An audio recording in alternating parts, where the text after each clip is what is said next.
தோழமை சொந்தங்களுக்கு பணிவான வணக்கங்கள். அன்புடன் கேவிஎஸ்.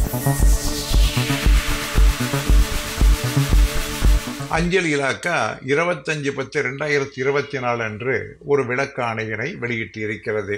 எதற்கான விளக்க ஆணை?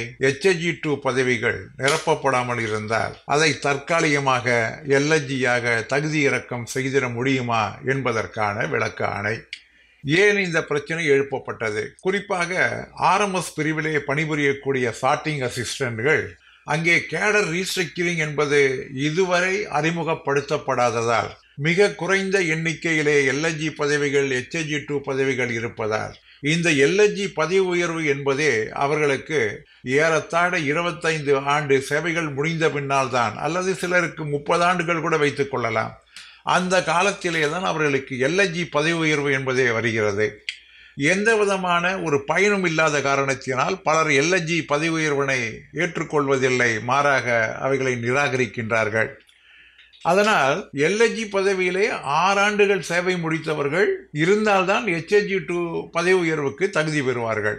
அதற்கான நபர்கள், உரிய நபர்கள் இல்லாத காரணத்தினால் RMS பிரிவிலே HG1 பதவிகளும் HG2 பதவிகளும் ஏறத்தாழ 90% மேலாக நிரப்பப்படாமல் காலியாக இருக்கின்றன. இவ்வாறு நிரப்பப்படாமல் காலியாக இருக்கக்கூடிய அந்த பதவிகளுக்கு சார்ட்டிங் அசிஸ்டன்ட்கள் பணிபுரியக்கூடிய நேரத்திலே எந்த விதமான பலனும் பெறாமல் இருக்கின்றார்கள் என்பதற்காக கர்நாடக மாநிலத்தினுடைய R3 மாநில செயலாளர் இந்த பிரச்சனையை கர்நாடக நிர்வாகத்திடம் எடுத்திருந்தார். கர்நாடக நிர்வாகம் இதற்கான விளக்கங்களை கேட்டு டைரக்டரேட்டிற்கு விளக்கம் கோரி கடிதம் அனுப்பி இருந்தது. அதற்கான விளக்க ஆணையானது 25/10/2024 அன்று இலாக்கா வெளியிட்டு இருக்கிறது. ஏற்கனவே நிதி அமைச்சகம் ஒரு புதிய பதவியை உருவாக்க வேண்டுமென்றால் அல்லது மீண்டும் புதுப்பிக்கப்பட வேண்டுமென்றால், தொடர்ச்சியாக ஒரு பதவி நீடிக்க வேண்டுமென்றால், ஒரு பதவியை மற்றொன்றாக மாற்றிட வேண்டுமென்றால், அல்லது இடமாற்றம் போன்று செய்திட வேண்டுமென்றால், உயர்த்திட வேண்டுமென்றால், பதவியை தகுதி குறைத்திட வேண்டுமென்றால், அல்லது ஒரு பதவிகளை அபாலிஷ் செய்வதாக இருந்தால் அதற்கான விளக்கங்களை எல்லாம் 5/1/2024 ஆணையிலே மிக தெளிவாக குறிப்பிட்டிருக்கிறது.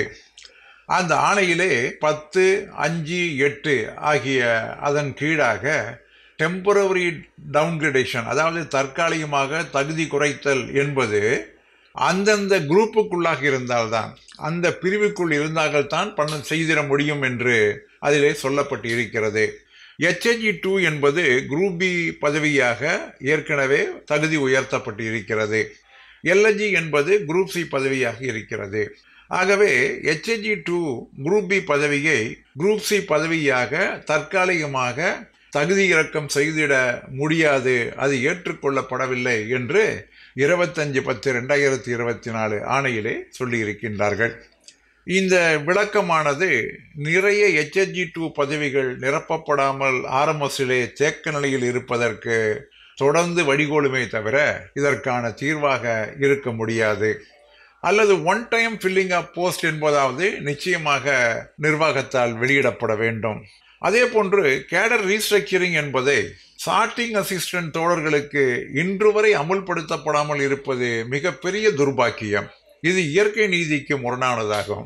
அஞ்சலக எழுத்தர்களும் சார்ட்டிங் அசிஸ்டன்ட்களும் ஒரே நிலைப்பாட்டிலே காலங்காலமாக வந்திருக்கக்கூடிய இந்த காலத்திலே போஸ்டல் அசிஸ்டன்ட்டிற்கு ஒரு நீதி, சார்ட்டிங் அசிஸ்டன்ட்டுக்கு மற்றொரு நீதி என்பது இயற்கை நீதிக்கு முரணானதாகும். அது சரி செய்யப்பட வேண்டும் என்பதை உரக்க குரல் கொடுக்க வேண்டும் என்று கூறி முடிக்கின்றேன். மீண்டும் சந்திப்போம். அன்புடன் கேவிஎஸ்.